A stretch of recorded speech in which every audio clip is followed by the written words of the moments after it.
Hi, I'm Danielle Gallant with Guardian Realty, and we have finished the legislative session here in Nevada, so I was going to go over that with you all today.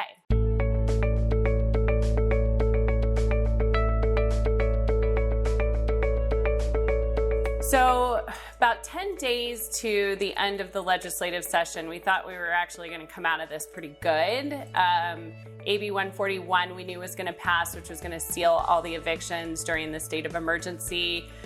We weren't too concerned about that because we really haven't been able to evict this past year.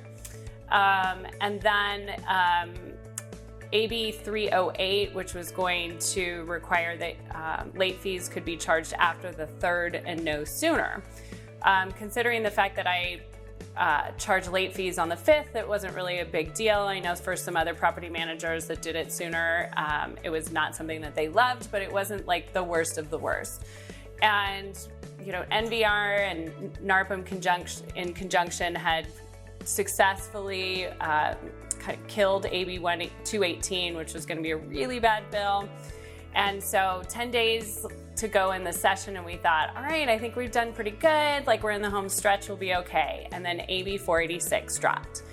And essentially, AB486 is another extension of the eviction moratorium. It's not that it's stopping the evictions, but what it's doing is slow walking the eviction process even more. So if a tenant says that they are getting rental assistance, then the courts have to stay the eviction.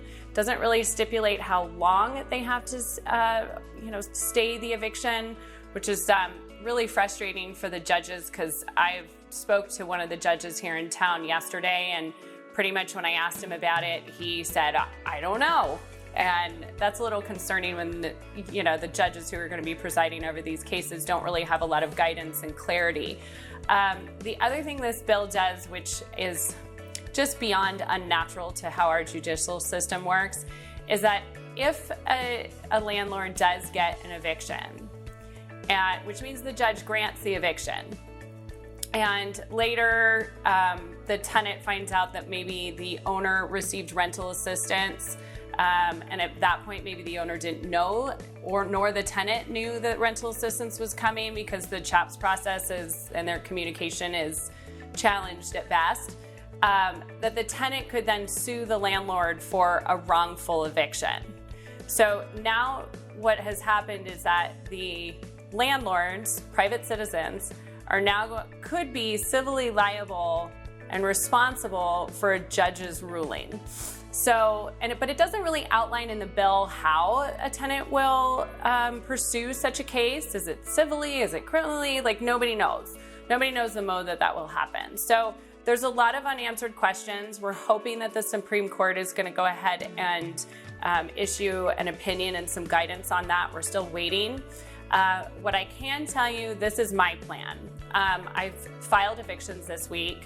We're counseling tenants to file an answer with the courts and request mediation, and trying to invoke the legislation that came down during special session, where the eviction is stayed for 30 days. The mediator has a direct line with CHAPS, and the mediator is the one that will get confirmation if CHAPS money is coming or if the tenant is ineligible, and then would report that to the judge.